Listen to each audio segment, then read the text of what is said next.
It's just that she's not there to see us opening the gifts now. I used to feel like I would like to go to sleep the day before Thanksgiving and wake up January 2nd.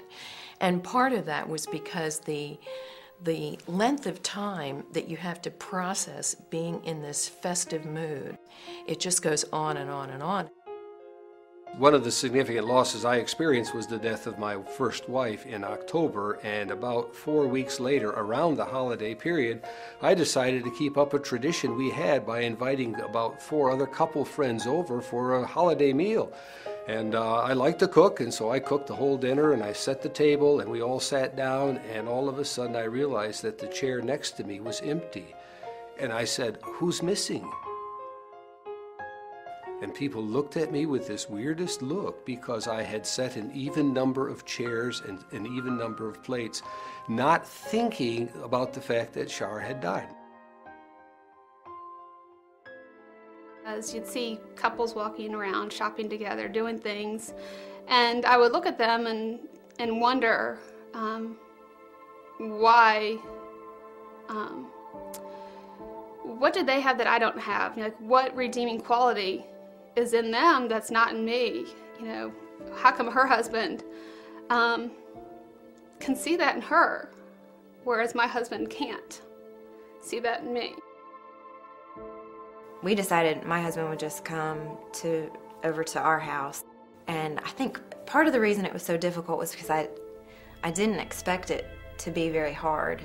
So he came in and I was just filled with such a feeling of loss that I would have to go run in the other room and I would cry. I cried all day.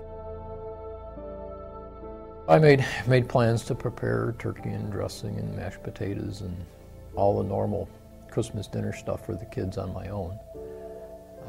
And I think it was a day or two before Christmas they had told me that they planned to visit their mother in the morning on Christmas and then have dinner with me later in the day. What I didn't realize is that their mother was going to essentially feed them Christmas dinner for lunch. And needless to say, when they got home later in the day on Christmas, they weren't exactly hungry.